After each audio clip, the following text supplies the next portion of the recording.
আজকে সম্পূর্ণ ধানমন্ডি এরিয়ায় কয়েকটি জোনে ভাগ হয়ে একটি ম্যাসিভ পরিষ্কার পরিচ্ছন্ন অভিযান ঢাকা দক্ষিণ সিটি কর্পোরেশন পরিচালনা করছে এবং খুবই আনন্দের বিষয় যে এটা নাকি প্রত্যেক সপ্তাহে এরকম প্রক্রিয়া এবং অব্যাহত প্রক্রিয়া ম্যাসিভ প্রক্রিয়া অব্যাহত থাকবে। তো সেটি খুবই দরকার, কারণ ঢাকা মহানগরকে মশক এবং বর্জ্য থেকে এর যেটা প্রয়োগ থেকে অথবা ধরেন এই দুর্যোগ থেকে বাঁচার জন্য নিয়মিত পরিষ্কার পরিচ্ছন্নতা অভিযান খুবই জরুরি। সিটি কর্পোরেশন তার সামর্থ্য অনুসারে করে, তবে ব্যত্যয় আছে, কারণ ঢাকা সিটিতে তার ধারণ ক্ষমতার 3 থেকে 4 গুণ লোক বেশি বসবাস করে। তাদের বর্জ্য সিটি কর্পোরেশনের যে সক্ষমতা সেটি দিয়ে ব্যবস্থাপনাটা করা বেশ চ্যালেঞ্জ এবং ঝুঁকি, বাট তারপর সিটি কর্পোরেশন আগের যে কোনো সময়ের চেয়ে বেশি তৎপর আছে এবং কার্যকর হচ্ছে। যেমন আমি যদি বলি, অতি সম্প্রতি যদি বলেন আপনি গত 7 দিন দেখবেন যে মশার প্রাদুর্ভাব অনেক কমেছে। তার মানে হচ্ছে মশক নিধন কার্যক্রমটা সিটি কর্পোরেশন বেগবান করেছে, অব্যাহত রেখেছে। এটা খুবই জনদাবি। ময়লা পরিষ্কার পরিচ্ছন্ন সিটি কর্পোরেশন নিয়মিত করে, কিন্তু আমি দেখতে পেয়েছি গত 15 দিন থেকে 1 মাসের মতো কাছাকাছি হবে যে সেখানে আর একটু বেশি জোরালো ভাবে করা হচ্ছে। এটা আরো জোরালো করতে হবে, কারণ ময়লা ব্যবস্থাপনাটা যতটা আমাদের জন্য চ্যালেঞ্জিং, তার চেয়ে বেশি চ্যালেঞ্জিং হচ্ছে ময়লা সংরক্ষণ করার জন্য একটা প্রক্রিয়া অনুসরণ করা, অর্থাৎ রাখা। সেটার জন্য জনসচেতনতা দরকার এবং পারিবারিকভাবে সেখানে অ্যাক্টিভ থাকা দরকার। এই জন্য আজকে তার শিরোনাম হয়েছে নিজ আঙ্গিনা পরিষ্কার রাখি, পরিচ্ছন্ন নগর গড়ি।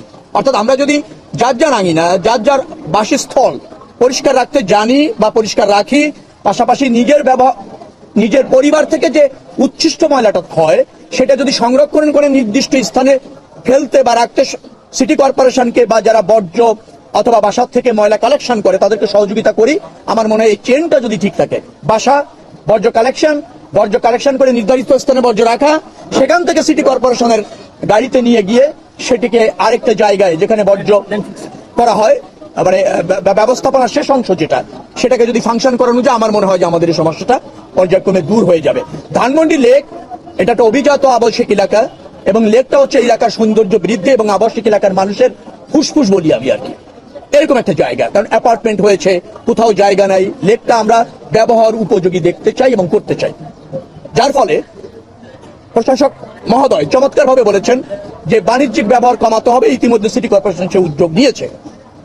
আমরা লেক পরিষ্কার পরিচ্ছন্ন রাখতে চাই, কিছু অবকাঠামোগত উন্নয়ন লেকে করা প্রয়োজন, সেটা আগামীতে নিশ্চয়ই সিটি কর্পোরেশন উদ্যোগ গ্রহণ করবে। আমার সাথে প্রশাসক মহোদয়ের কথা হয়েছেন, তিনি আশ্বস্ত করেছেন আমার জায়গা থেকে সহযোগিতা রয়েছে কিভাবে এই লেকটাকে আধুনিক করা যায়, মানুষের সার্বক্ষণিক 24 ঘন্টা ব্যবহার উপযোগী অথবা হাঁটা চলার নিরাপদ স্থান করা যায়।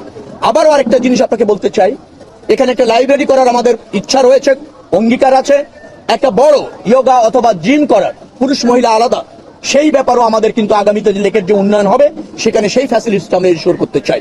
শুধুমাত্র যত্রতত্র বাণিজ্যিক ব্যবহার, অপব্যবহার, অবৈধ ব্যবহার যেগুলি আছে এটা যদি নিয়ন্ত্রণ করা যায়, কিছু অবকাঠামো উন্নয়ন যদি করা যায়, ডেফিনেটলি এই এলাকার মানুষের প্রাণের দাবি, তাদের প্রত্যাশা একটা পরিচ্ছন্ন ব্যবহার উপযোগী লেক আমরা অতি অল্প সময়ের মধ্যে এই অঞ্চলে প্রতিষ্ঠিত করতে সক্ষম হব বিধায় আশা রাখছি। এবং সিটি কর্পোরেশনের প্রশাসক মহোদয়ের কাছে এই দাবি এলাকার প্রতিনিধি হিসাবে আমি রাখছি এবং তিনি সেটা আশ্বস্ত করেছেন।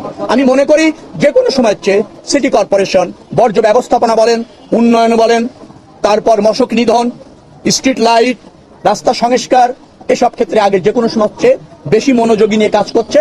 তাদের এই অগ্রযাত্রা অথবা এই দায়িত্ব পরায়ণতা অব্যাহত থাকুক, এটাই হচ্ছে আমার প্রত্যাশা।